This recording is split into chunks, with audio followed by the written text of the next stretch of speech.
Hello and welcome to my channel. My name is Kate. If you're new here, I like to talk about all things luxury. So if you are into that kind of thing, feel free to subscribe and come and join our little family that we have here. We'd love to have you.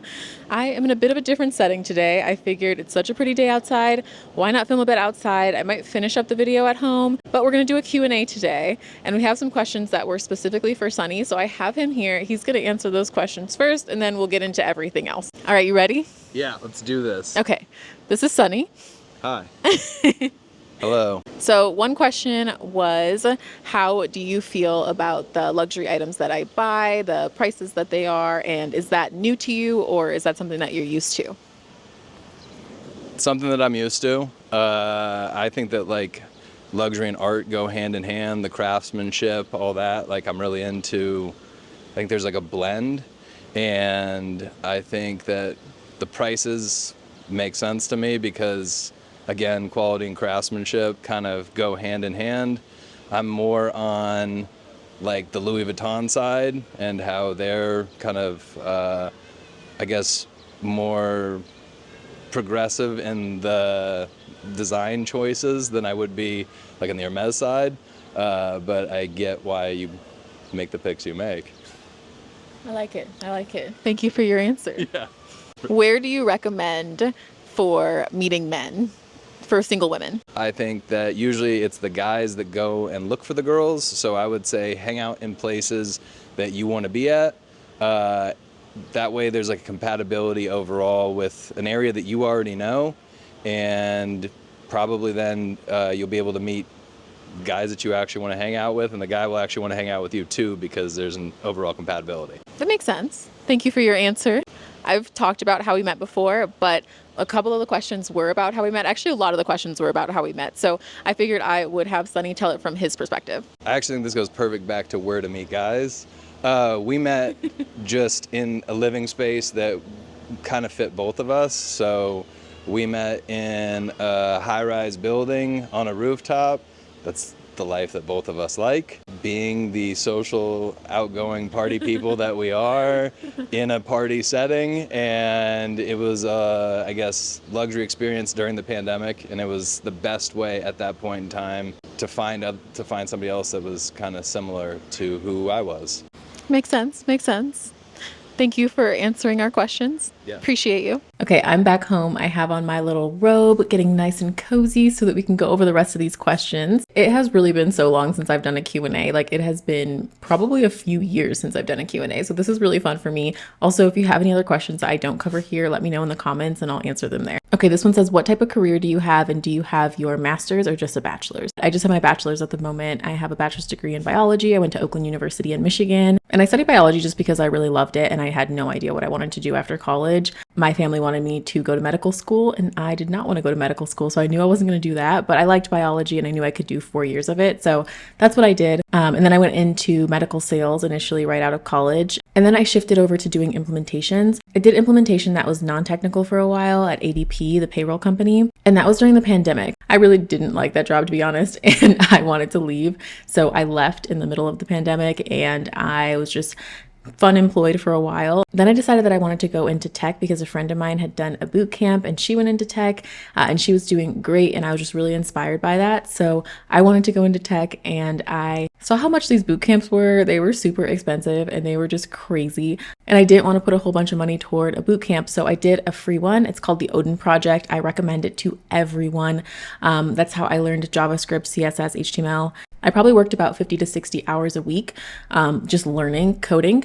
And I did that for 3 months. So I studied for 3 months and then I went and I started looking for technical implementation jobs. And that's what I do now. So I've been doing that for about 3.5 years. It has been wonderful. I work in the fintech payments industry. So there's just so much to learn there. And it's just really interesting. I like being in this industry. So my official title is Senior Technical Project Manager. And I like it a lot. I think it's a great path to go down, especially because I was able to kind of combine the skills and knowledge that I had from doing implementation and sales with the technical knowledge. And that's really one of the only reasons that I was able to find a job so quickly was because I had those skills combined. And that's why I was able to get paid well right off the bat in tech. But 100% I recommend the Odin Project if you're interested in getting into tech and you're not in tech right now. Totally recommend it. I loved it. It was amazing. This question says, are people in North Scottsdale friendly? Because I live here and they are not, LOL. It's been about 6 months living in North Scottsdale, and I have had nothing but great experiences. I've met quite a few new girlfriends here. They have been incredible. I've had a lot of fun since I have been in Scottsdale. I absolutely love it here. Last time I lived in Arizona, I lived in Arizona for 2 years during the pandemic, and I was in downtown Phoenix. So I liked it, but it was nothing like it is here.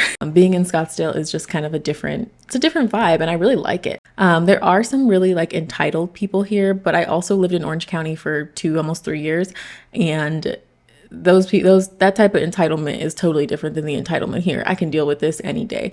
The Orange County people, that's a story for a different day, but the Orange County people are something else. I will say that Scottsdale has some similarities to where I grew up. I grew up in Grosse Pointe, Michigan. It's a suburb of Detroit. And I know they call Scottsdale Snotsdale. The people where I'm from are like that. So like I'm also kind of just used to it. Maybe that's why I feel the way that I do. But everyone has been, for the most part, very friendly. I've had a great experience since I've been here. How do you prioritize your wish list? Price, functionality, classics, length of time? Honestly, this is actually a really easy one to answer. If I find a good deal, it's 100% based on finding a good deal on something that's on my wish list. That's how I know that the timing is right. That's how I know that I will buy something. And normally I will trade something for it. Like I'll sell a bag to get a bag. So it has to be worth getting that one over something that I own already. So really, it's just all about finding a good deal. Timing on the pre-loved market is everything.